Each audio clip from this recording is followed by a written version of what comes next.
네, 다버프고요. 오늘은 세븐나이츠 리버스 티어표를 만들어봤는데 무소가금 기준으로 만들었고 스페셜 영웅은 2초월 기준, 희귀 영웅은 4에서 6초월 기준으로 만들었습니다. 바로 보시죠. 일단 신 달고 시작합니다. 이유? 솔직히 말해서 태오는 모든 스킬에 치확 30%가 적용되고요. 기본적으로 스킬 강화하면은 개수가 170%에 사망하고 불사로 부활하는데 불사로 부활 시 스킬 쿨타임 초기화에 공격력이 39% 증가합니다. 여기서 뭐 따질 게 있습니까? 그냥 개사기가 맞습니다. 모든 분들이 다 알고 있죠? 자, 리나 유의의 화상 면역 빼고는 상위 호환이라 보면 돼요. 사실 일단 아군 피해량 증가 스킬 가지고 있고요. 거기에 힐 스킬 가지고 있는데 힐이 즉시 힐에 도트 힐이 플러스로 있어요. 그냥 1+1 행사 상품이거든요. 이러면 내가 그냥 맞아서 그냥 다 죽어간다 해도 리나 형님이 그냥 딸깍 해주시면 그냥 갑자기 그냥 피가 쫙쫙쫙 차거든요. 안 밀리는 것도 리나 하나 데려가는 순간 한 130턴까지 꼬라 박으면서 어떻게든 땁니다. 무소가금의 희망이자 스테이지를 밀겨주는 원동력, 심지어 예쁩니다. 그러니까 가산점 1점. 오케이? 야, 이 형님 모십니다. 세인 형님. 보통 이제 세인이나 에스파드나 파스칼이나 다 같은 레이드 딜러인데 왜 세인이 0티어에 있냐 이렇게 물어보면 이렇게 말할 수 있어요. 세인은 기본적으로 첫 번째 레이드 영웅입니다. 이게 파스칼, 에스파드 얻든 뭐 둘 다 좋아요. 근데 뭐 얘네로 파멸의 눈동자를 칠 겁니까? 절대 못 쳐요. 레이첼로 파멸의 눈동자 한 7단계까지 어떻게 뚫는다 치자. 그래도 세인이 없으면 8단계를 뚫기가 굉장히 어려워요. 뭐 세인 없으면 주피 쓸 거예요? 아니 주피를 써봤자 주피로 8단계 뚫을 바에 그냥 루비 써가지고 세인 뽑는 게 더 빠릅니다. 솔직히.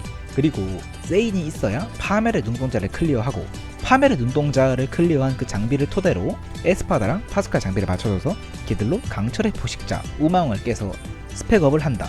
얘는 계단의 첫 번째 계단이라 봐야 돼요. 그러니까 다른 영웅들과는 티어가 다르게 올라가는 겁니다. 한때 신이었던 남자 제이브 형님 모십니다. 뭐 아직도 좋은 건 맞아요. 0티어급 성능에 좋습니다. 딜러로 쓰기. 제이브가 이제 태오한테 딜러는 밀릴 수밖에 없어요. 태오는 퓨어 딜러고 제이브는 만능형 딜러거든요. 만능형이 공격형을 딜로 이겨먹는다는 생각 자체가 잘못된 거예요. 기본적으로. 심지어 얘는 패시브 자체가 반격 확률이거든요. 3인 반격? 사실상 쫄작, 결투장 이런 거 다 좋아요. 근데 애초에 패시브부터 그냥 상대 때려 죽이라고 태어난 놈이랑 반격하라고 태어난 놈이랑 비빌 수가 없어요. 기본 딜러는. 그래도 제이브는 아직 버릴 시즌 또 아닌 게 악몽 쫄작을 가면 어차피 덱 2개 만들어야 되거든요. 그러면 기존에 쓰던 벨리카 저기 갖다 버리시고 제이브, 태오 이 두 툴로 이제 쫄작 운영하시는 정신 건강에 좋을 거예요. 반해사 솔직히 말하면 에이스에 플러스 알파가 된 영웅인 건 맞아요. 방감에 뭐 마법 취약에 뭐 상대 쿨타임 증가에 뭐 석화에 그냥 온갖 거 다 가지고 있죠. 근데 마덱 얘 없으면 마덱이 아니에요. 기본적으로 마덱의 필수 영웅이면서 PVE에도 마법 PVE는 필수 영웅이다. 뭐 공성전이든 모험이든 뭐 무한의 탑이든 뭐 안 들어간 데가 없습니다. 솔직히 얘는 뭐 물론 본인이 마법 딜러를 이제 본대로 쓰는 상황일 경우에. 그래서 솔직히 반에서 경우에는 연이 나오면 여기까지도 올라갈 수 있을 거예요. 잘하면. 그만큼 바네사라는 영웅 자체가 포텐셜이 굉장히 높습니다. 오케이? 다음 0티어 델론즈. 자, 이런 분들이 있을 거예요. 델론즈 저 원숭이가 왜 여기 있냐? 이만 여기 있는 게 말이 안 된다. 자, 잘 생각해보면은 델론즈 물리 피해량 증가 있어요. 21%인가? 그 정도 있습니다. 그리고 침묵 CC 있어요. 이게 침묵이 상대한테 50%라고 그러거든요. 델론즈가 4인 3인 침묵은 뭐 거의 패시브로 터지는 거고. 근데 거기에 더 무서운 거는 얘 죽격 있잖아요. 그게 스킬 광하면은 5회 타격인데 이제 총합 750%가 나오거든요. 와, 5회 타격 이거 무효가 있어도 찍힙니다. 왜냐? 무효가 있어도 한 자기한테 그냥 기본적으로 한 300%가 들어오는 거거든요. 지금 이 게임은 무효 3회가 전부라서 에반이고 유이고 다 찢어버리는 750% 피해를 얘가 2초월하면은 연쇄 공격으로 들어가거든요. 그러면 막말로 내 에반이 뭘 켜, 뭐 방어 준비를 키든 뭐 뭘 켰든 에반이 찢겨요. 그러면 연쇄 공격으로 그 옆에 있던 유이도 찢깁니다. 에반 유이 다 찢기고 나면은 끝장난 거거든요. 그 덱은. 스파이크 꽤 괜찮아요. 얘가 여론도 괜찮고 이게 따지고 이게 보니까 리나랑 스파이크랑 같이 있잖아요. 이 둘이 같이 있으면은 효과정이 하변산으로 들어가서 효과정 58%를 꽁으로 먹고 들어가거든요. 그러면 사실상 거의 웬만한 건 안 뚫린다 봐야 돼요. 사실. 근데 거기서 스파이크는 일단 기본적으로 평타든 스킬이든 생퍼뎀이 있어요. 최대 생명력 비례 데미지. 그거 있는 순간부터 일단 딜러로서 그래도 1인분은 해요. 근데 거기에 얘가 빙결 CC 가지고 있죠. 근데 그 빙결이 공격력 300% 피해를 주는 방어 무시거든요. 데미지 기대값이 오히려 주격보다 높을 수도 있어요. 얘는. 다만 얘는 거의 확정적으로 한 둘은 찢어버린다는 게 확정이라서 얘가 좀 뒤에 있는 겁니다. 이 친구 나오십니다. 루디 행님. 자, 루디 행님이 왜 여기 있냐? 왜 1티어, 2티어에 있는 찌끄레기가 0티어에 있냐? 자, 곧 있으면 플라튼이 나오거든요. 근데 그 플라튼이 옛날 패시브가 맞으면은 3타마다 상대한테 고정 딜을 주거든요. 근데 여기서 생각해봐야 되는 게 세븐나이츠 리버스에 있는 루디는 링크가 있잖아요. 링크란 게 얘가 맞으면 얘든 뭐 아곤이든 맞으면 그걸 5인에서 나눠서 데미지를 입는 건데 그게 피격 판정이거든요. 그러면 피격 판정으로 얘가 맞든 쟤가 맞든 요 놈이 맞든 그게 플라튼한테 들어가면은 사실 우리가 한 번 스킬을 쓸 때 평타를 2번은 때려요. 그러면 거의 그냥 스킬 한 턴마다 그냥 고정 데미지가 그냥 계속 들어갑니다. 그러니까 사실 우리 팀에 딜이 플러스 2000인가 3000인가가 늘어난 거라 봐야 돼요. 이게 심지어 이 플라튼 패시브가 무조건 나오는 게 이미 이 패시브를 가진 잡몹들이 몇 마리 있어요. 그러면 사실 플라튼이 그 패시브를 안 가지고 나올 확률이 없거든요. 플라튼에 대한 기대값이 있기 때문에 루디 또한 기대값으로 0티어까지 올라왔다. 솔직히 플라튼이 개씹고트 올타임 레전드면은 얘 여기 갈 수도 있어요. 방덱에서는 방덱에서 뭐 루디 플라튼 듀오 이렇게 어깨 형님들이 딱 있으면 태우는 무슨 더 멋있습니다. 그거는 뭐 0티어의 마지막 영웅이죠. 레이첼. 이 친구 올해도 해먹습니다. 얘는 스tat 나오고 1일차부터 지금까지 그냥 절대 안 쉬고 계속 해먹습니다.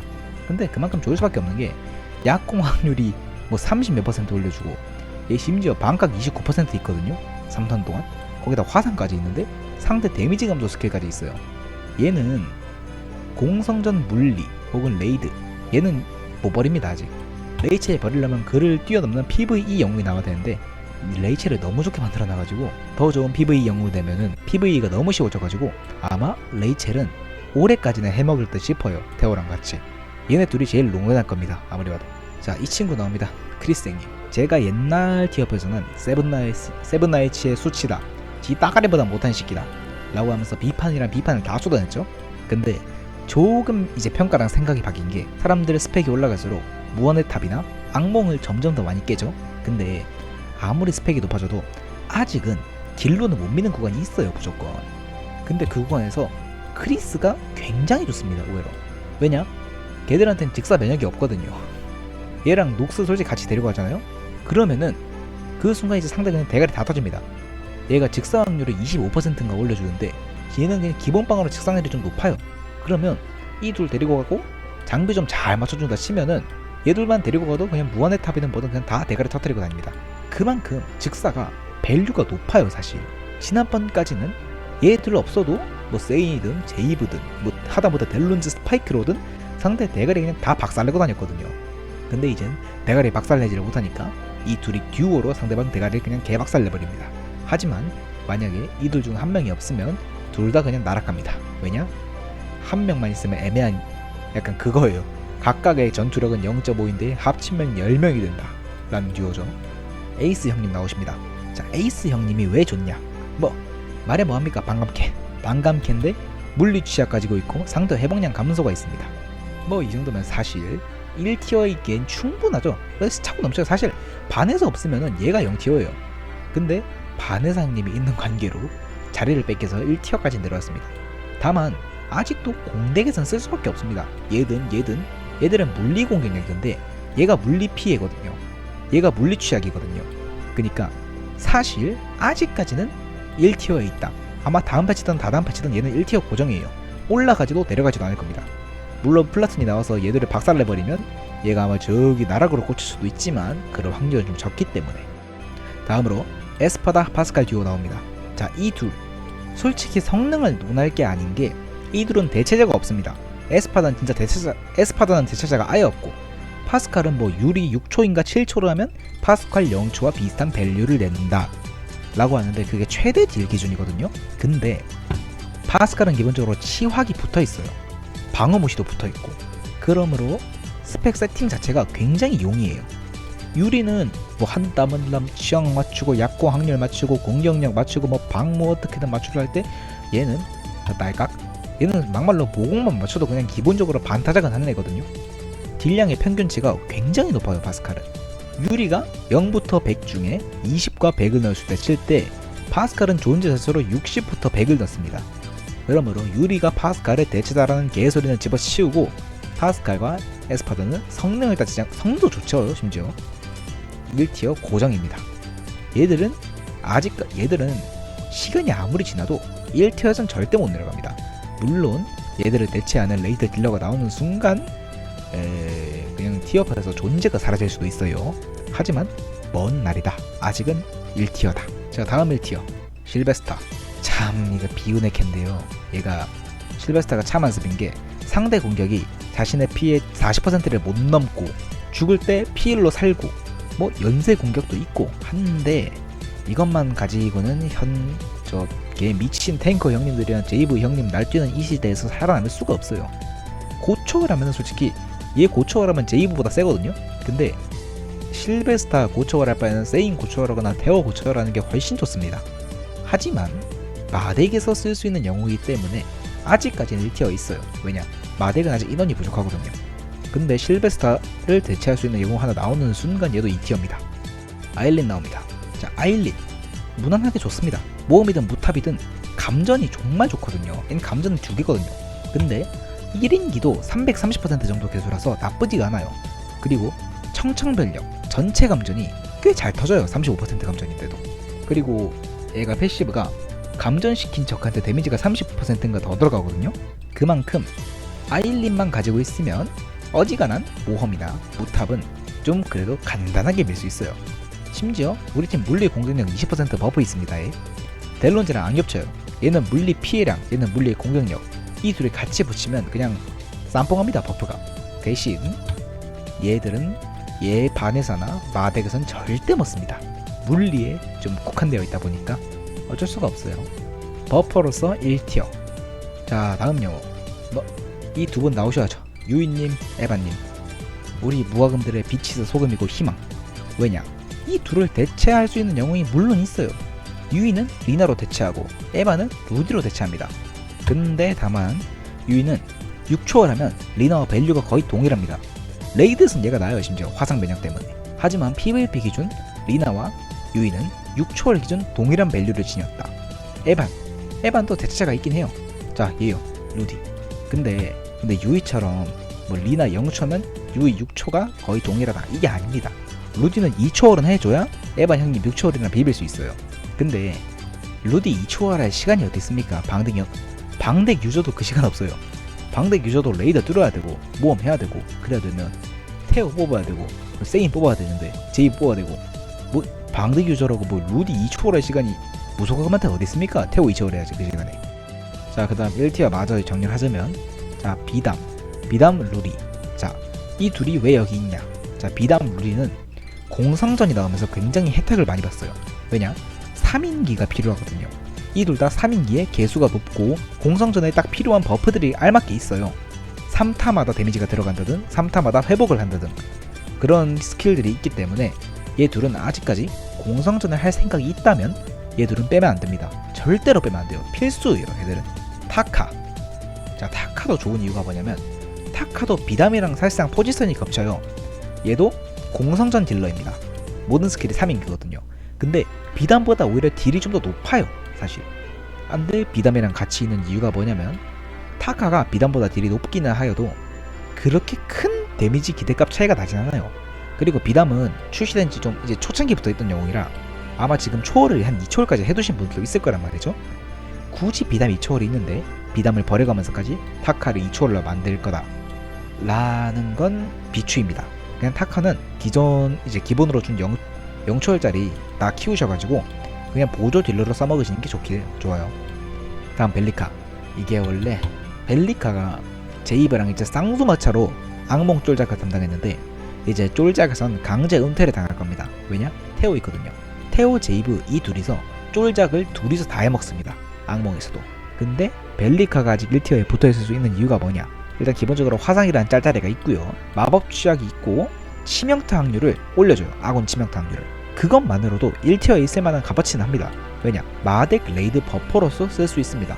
뭐 물론 파스칼은 치역이 워낙 넘쳐가지고 파스칼한테는 안 써도 에스파다가 있는 경우에는 얘를 같이 넣는 경우가 꽤 많아요. 자, 룩 형님 왜 이분은 3대장 중에서 여기까지 올라와 계시냐? 라고 물어보신다면 당당하게 말씀드립니다. 블라튼 나오잖아요. 블라튼 있으면 다른 애들 다 젓가라 하고 그냥 지가 다 해먹을 수도 있습니다. 방덱에서. 왜냐? 아군 전체 막기 확률을 올려주고 거기에 아군 전체 보호막을 가지고 있어요. 사실 에반이 루디한테 밀릴 거예요. 방덱에서는 루디가 2초월인 사람들 기준에서. 그럼 루디, 룩, 플라튼 그리고 만약에 즉사를 곁들이고 싶다 그러면 크리스와 룩스를 해서 이렇게 5명을 데리고 가면은 즉사 방덱이 완성되는 거고, 아니면 루디, 스파이크, 룩, 플라튼, 제이브 하면 정석적인 방덱이 되는 겁니다. 근데 생퍼뎀이랑 제이브 딜까지 챙긴 굉장히 좋습니다. 룩은 방덱에선 없어서는 안 될 영웅까지는 아니더라도 있으면 굉장히 맛있습니다. 뭐 짜장면 옆에 단무지, 뭐 라면 옆에 김치, 그 정도 존재입니다. 딱 리, 빅토리아, 아수라, 빅토리아, 아수라 빅토리아, 강철의 포식자 필수 버퍼들, 반각 있고요, 마비 면역 있고요. 얘 집중 공격도 있습니다. 집중 공격이 없으면은 그 강철의 포식자에 있는 가운데 대가리를 절대 못 때린다고 해야 되거든요.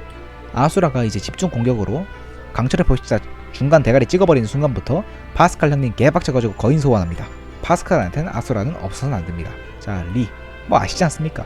무탑이든 모험이든 내가 이거를 180턴을 가든 뭐 220턴을 가든 죽어도 깨고 말겠다 하면은 리, 에반, 유이 조합 들어가시면 어떻게든 깨긴 깹니다. 왜냐? 절대 안 죽습니다. 그 조합으로 가면 절대 안 죽는데 상대 피를 계속 11%로 만들고 반복을 하다 보면은 어떻게든 깨기는 깨요. 정신 건강이 좀 깨지긴 하겠지만. 자, 그 다음 카론. 자, 출혈 면역이죠. 자, 출혈 면역은 뭐다? 우마왕한테 굉장히 좋다. 뭐 우마왕한테 사실 유이 빼고 카론 넣는 겁니다. 얘가 심지어 힐량도 굉장히 좋거든요. 스킬 2개 다 힐량 스킬이라 뭐 그만큼 딜 버프는 없지만 출혈 면역에 괜찮은 힐러다 라고 할 수 있고요. 자, 유신. 자, 결장을 썼습니다. 결장 혹은 이제 본인이 CC기가 좀 필요하다 싶으면 유신 데려가면 애지간한 된 답입니다. 왜냐? 얘는 마비가 있거든요. 그 마비가 굉장히 좋아요. 사실 감전이랑 다를 게 없습니다. 평타가 상대방 효과정을 깎아요. 그래서 어지간하면 얘 데려가면 CC기가 부족할 일은 없다 라고 할 수 있고요. 다음 챈슬러. 아니다, 챈슬러는 3티어로 가겠습니다. 플라튼 나오면 얘가 할 게 없어요. 솔직히 뭐 진짜 말 그대로 할 거 없습니다. 쓰레기, 은퇴. 자, 다음 니아. 얘 뭐 유신의 하위 호환이라고도 하지만 그래도 상대방 스킬 쿨타임을 늘리기 때문에 반해사가 없는 바덱에서 뭐 나쁘지 않게 기용할 수는 있습니다. 그 정도. 자, 다음 지크. 레이드 버퍼죠. 애 성능 좋습니다. 근데 자리가 없습니다. 에반한테 자리를 뺏겼거든요. 에반 없으면은 10단계가 많이 아파요. 9단계든 10단계든. 근데 거기서 지크를 데리고 가면 얘 솔직히 한 3턴 안에 찍힐 수도 있습니다. 진짜. 근데 에반 방어력 20% 들고 가는 게 얘 물리 공격 증가 20%보다 훨씬 밸류가 높아요. 오래 살아남아도 결국 깨기는 깹니다. 레이드는 광폭화가 없으니까. 자, 다음 주피. 아니다, 주피도 3차 갑시다. 진짜 개쓰레기입니다. 저격 자세들 진짜 말을 말게요. 자, 그 다음 조커. 조커. 얘가 스킬 하나가 3타 타격이고요. 스킬 하나가 7타 타격이거든요. 그만큼 비소성 성장 던전에서 껍질 까는데 좋다. 끝. 앨리스. 내가 유이도 없고 리나도 없다. 근데 카론도 병신같이 키워놨다. 그러면 방덱에서 쓸만합니다. 발리스타 3타 고정 데미지. 공덱에서 쓸 수 있습니다. 고초월하면 성능 좋아요. 근데 고초월 안해도 성능 좋은 제이브, 테오, 세인이 있습니다. 패스. 아라곤. 진지하게 챈슬러, 주피 이 셋이서 진짜 3티어가 아니다. 얘들은 그냥 쓰레기입니다. 어떻습니까 얘들. 진지하게 내가 세인이 없어서 주피를 대체 딜로 쓰겠다. 개소리 하지 마시고 차라리 레이첼을 딜로 쓰세요. 그게 맞습니다. 아라곤. 내가 룩도 없고 루디도 없고 뭐 하다못해 뭐 록스도 없다. 그래서 얘를 방덱에 굳이 집어넣어야겠다 싶으신 분들 차라리 그냥 델론즈 스파이크 넣어서 얘들을 방덱 영웅이라 우기는 게 맞습니다. 챈슬러. 얘는 오늘은 이렇게 세븐나이츠 리버스 무과금 기준 티어표를 만들어봤는데요. 뭐 제 개인적인 견해와 조금 장난이 섞여 들어갔지만 어느 정도는 참조하시기 좋을 거라 생각하고요. 다음에는 제가 어떤 컨텐츠로 돌아올지 저도 모르겠지만 기대해주세요. 빠이.